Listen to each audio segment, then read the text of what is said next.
Muy buenos días, tardes, noches, según usted nos esté viendo.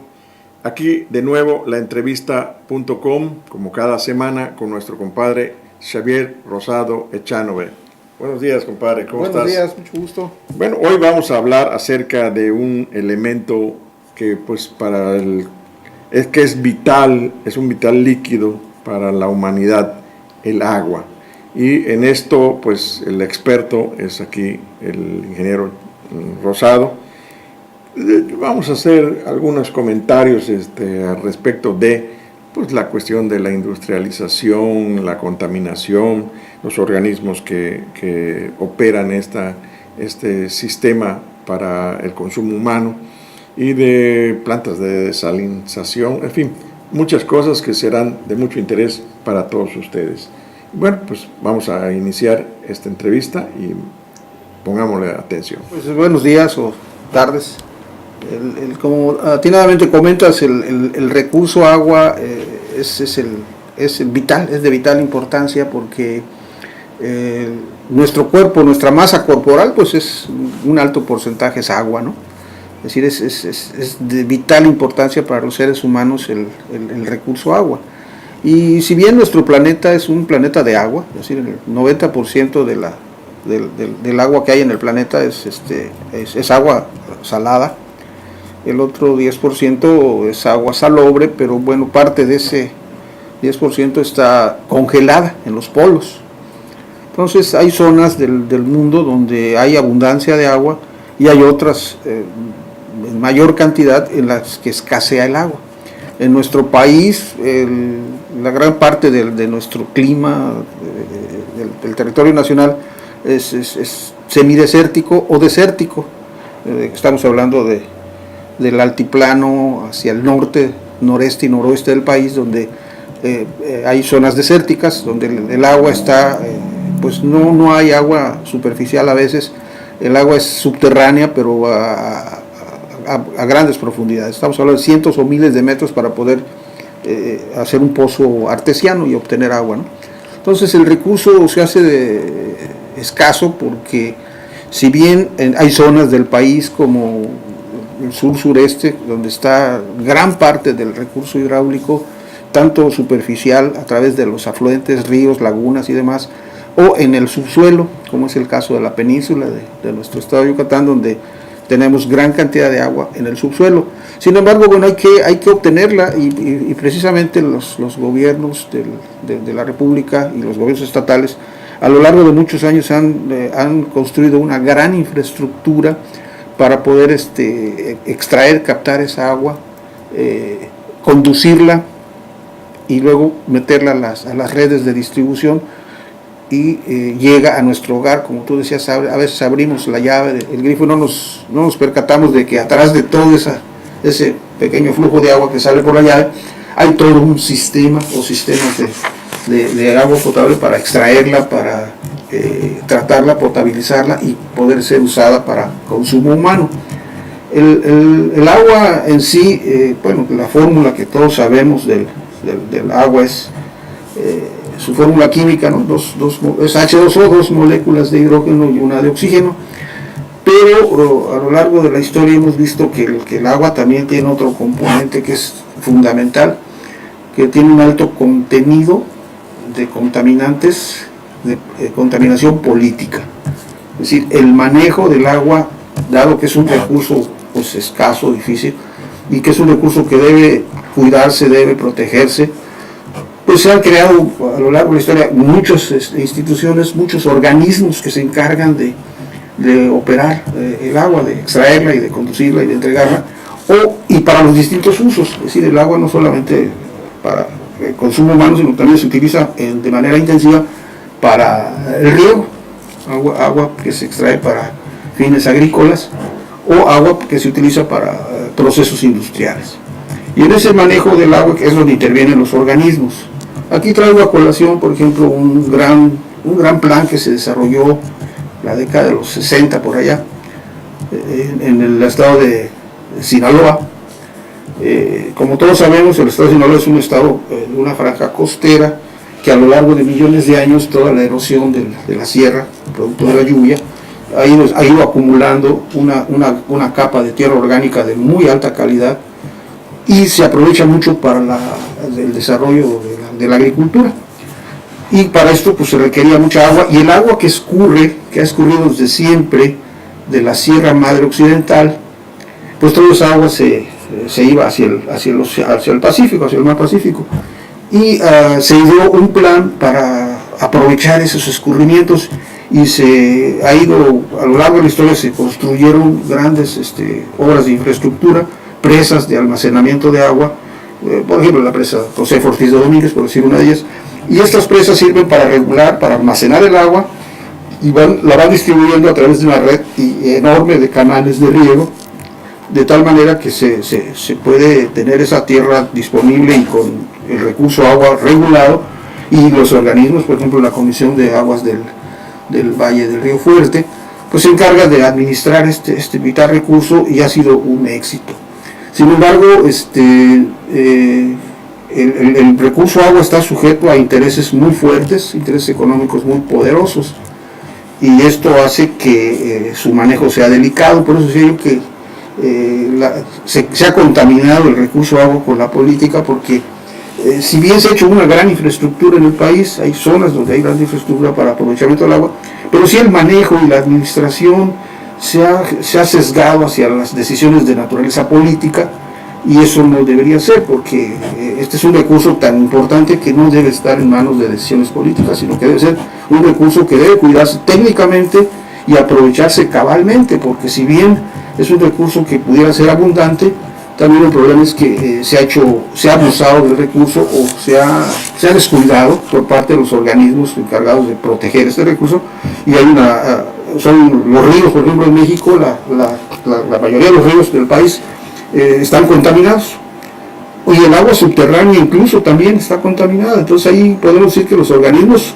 encargados de esto, que en alguna ocasión los hemos revisado, los hemos auditado, podemos decir que no han sido lo eficientes que debían de haber sido, porque se está contaminando el agua de una velocidad extraordinaria. Por el caso de la ciudad de Mérida, por ejemplo, si bien tenemos una gran infraestructura para las fuentes de captación, los pozos de extracción de agua, las líneas de conducción se meten a la red, pero el manto freático, que está a tan solo 8 metros, ya no está solamente contaminado como estaba hace 20 o 30 años con algunos microorganismos, ¿no? Actualmente está contaminado ya con materia, ya con heces fecales, y esta contaminación sigue bajando hacia los demás mantos inferiores, y como el gradiente hidráulico hace que se vaya es decir, la pendiente que tienen esos ríos subterráneos van de sur a norte, se está sacando esa contaminación hacia el mar, entonces estamos contaminando el mar. Y este tema muy poco se habla, muy poco se le pone atención, se habla mucho pero se hace poco. Es un problema serio, grave, la contaminación del agua, que si bien es abundante en el caso de nosotros, un agua contaminada pues es peligrosa para todos los usos, y sobre todo para el consumo humano, porque para potabilizar un agua contaminada se requieren mucho más químicos y mucho más. Y de esa parte es donde yo quiero pues intervenir para preguntarte, esa infraestructura de las que nos has comentado y sus procesos de potabilización, sabemos que también hay agua de mar que se puede desalinizar para el consumo humano, también la obtención de aguas profundas de los ríos subterráneos y de todo. ¿Qué es lo cómo opera esa situación? Sí, hay regiones donde no hay disponibilidad de agua, no hay en la superficie no lo hay, el agua subterránea es escasa, o a veces no hay, miles de metros y no encuentras agua.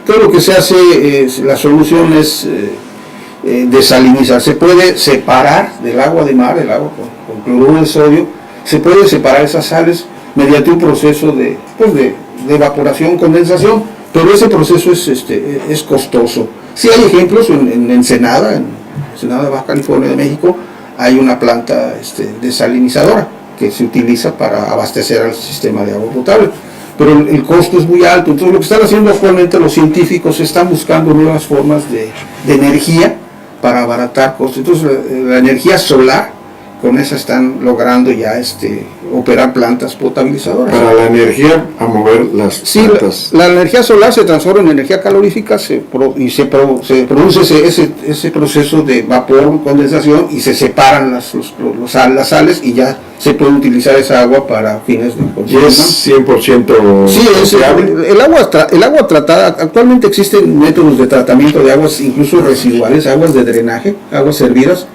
que hay dispositivos que pueden potabilizar un agua totalmente de drenaje, la pueden volver en unos cuantos minutos, la pueden volver agua potable. No, es caro el proceso, pero ya se usa en ciudades grandes, ya se utiliza.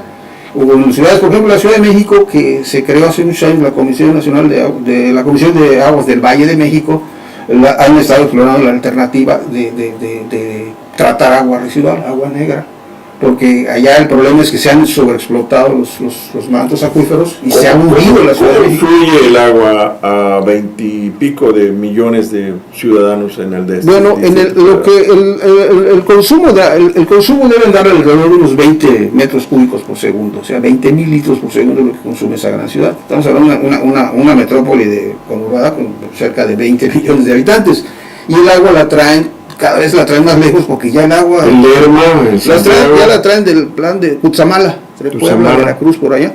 Pero entonces ahí el problema es que hay que subir el agua, porque la Ciudad de México está a 2.240 metros sobre el nivel del mar. Entonces hay que subir el agua con equipo de bombeo y después ya hacerla bajar por gravedad para que se incorpore a las redes de distribución.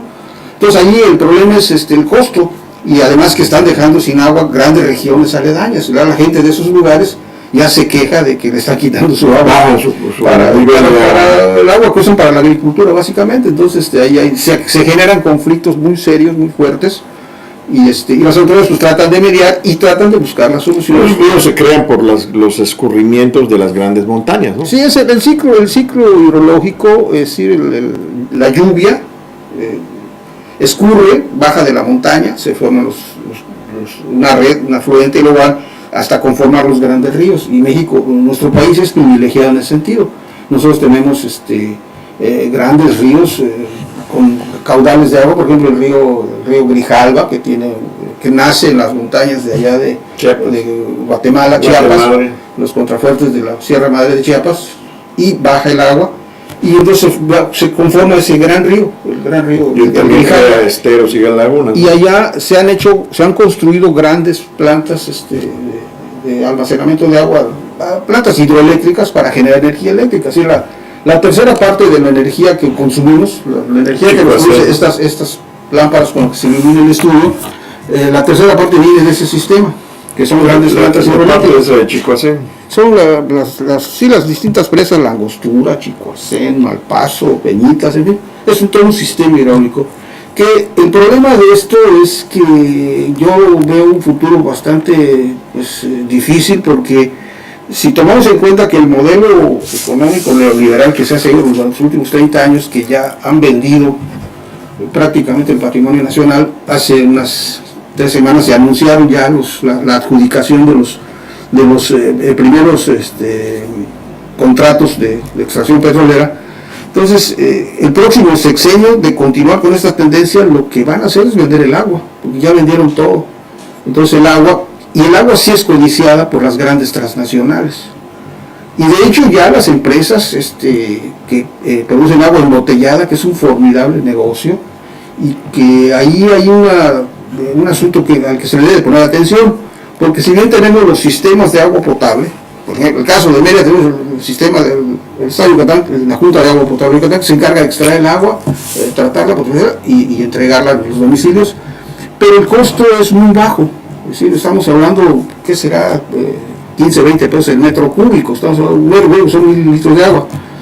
Y lo que cuesta una botella de 600, de un litro, estamos hablando de 20 pesos, ¿no? Estamos hablando de 20.000 pesos. Y la gente paga y repaga la botella, el agua embotellada, y se niega a pagar un poquito más por el agua que le sirve el sistema de agua potable. El servicio domiciliario. Pero ahí es donde las autoridades tendrán que, y no solo las autoridades, la sociedad civil en realidad tenemos que tener conciencia de que ¿por qué estamos pagando carísimo el agua embotellada cuando podríamos pagar agua mucho más barata e igual de potable? Entonces ahí lo que se tiene que hacer es eficientar los sistemas de captación y de distribución de agua potable, haciendo un uso racional y eficiente del agua y poder dotar de agua potable a la población a bajo precio. Pero también hay que tener conciencia de que el costo tiene que elevarse para... Bueno, pues también ya hablamos de la infraestructura y sus procesos de potabilización, la desalinización y de todas estas cosas, los organismos de operación, ya nos has dado un adelanto. ¿Y cuáles son estas zonas agrícolas, ganaderas, industriales y de consumo humano?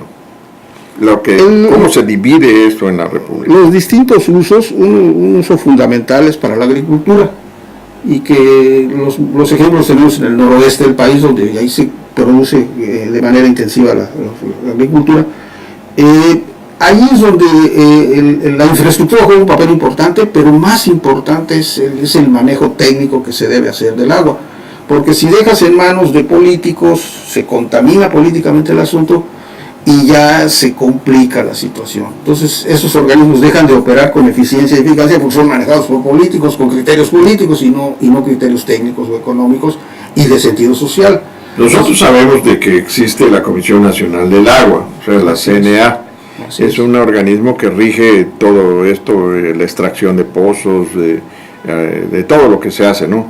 Pero ¿qué es lo que está pasando por allá? ¿Cuál es la parte corrupta de este sistema? Bueno, el agua en realidad es un tema de polémica, es un tema político, es un tema de un recurso que es invaluable, es un recurso vital, es un recurso que no podemos sustituir. El petróleo se puede encontrar nuevas formas de alternativas de energía para no depender del petróleo, pero el agua no es insustituible. De ahí la importancia que tiene, y por eso el gobierno ha creado ese tipo de organismos. Pero lo que yo cuestiono es que no han sido tan eficientes. ¿Por qué? Porque no se han cuidado el recurso, se ha contaminado el recurso, se ha descuidado, se ha abusado del recurso, no hay una distribución del agua equitativa, se están privilegiando a los grandes productores y a los pequeños productores no les están suministrando el agua que debe ser. Entonces ahí hay una cierta desequilibrio, una cierta injusticia, que eso debe de corregirse, porque si se descuida el manejo del agua para fines agrícolas, pues estamos descuidando un sector también importantísimo, que es el de la alimentación. Y aterrizándolo al sistema que nosotros tenemos, porque pues he sabido de muchas fuentes de información que Yucatán tiene el mayor tiro en cuanto a la superficie, al fondo, el mayor tiro de depósito de agua, tiene más de agua potable en cuanto a para potabilizar, de más de 60 metros, como un gran depósito en la península. Esto será por la causa de emerger la península en el Plioceno y de crear esas cavidades enormes para almacenar ese tipo de agua ya filtrada por la roca caliza. Esto es lo que nosotros todavía no podemos imaginarnos, que tenemos grandes recursos, pero que también no sabemos cuidarlos, ¿no? Sí, tendríamos que cuidarlo mucho, porque si bien es abundante, pero también está abundando la contaminación, que estamos dañando esos mantos acuíferos, lo estamos contaminando demasiado. Y también hay que tomar en cuenta de que abajo de ese manto hay agua salada. El problema que se tiene, por ejemplo, en el sur del estado, que si tú no sabes utilizar bien el equipo apropiado y no aforas bien el pozo, empiezas a sacar agua salada y dañas toda una superficie. Entonces ahí hay que tener mucho cuidado en el manejo del agua. Es abundante, afortunadamente, pero no por ser abundante tenemos por qué desperdiciarlo o por qué mal aprovecharlo. Y sí hay un uso racional, hay que crear conciencia en la población, y eso pues es poco a poco ir concientizando desde los niños en la escuela de que sí hay agua en abundancia, pero no es para desperdiciarla, es para cuidarla, tomando en cuenta que hay otras zonas donde no les llega agua, no tienen agua. Si tú en una ciudad como Chihuahua utilizas una manguera para lavar tu coche, te metes a la cárcel porque está prohibido, ¿sí? Porque allá el agua que utilizan la tienen que almacenar, la lluvia, la escasa lluvia, la almacenan, la cuidan y con eso se abastecen las grandes ciudades. Mira, qué cosa que pues ustedes que nos están viendo y escuchando, deben de tener conciencia que este vital líquido no es pues inagotable, ¿no? También lo debemos de cuidar como un recurso que, aunque tengamos un buen depósito, por así decirle, de reserva, pero también no es eterno. O sea, el petróleo se puede buscar energías alternativas, pero el agua no. O sea, el agua hay que cuidarla en extremo, ¿no? Y no hay que dilapidarla, ni botarla, ni hacer mal uso de ella.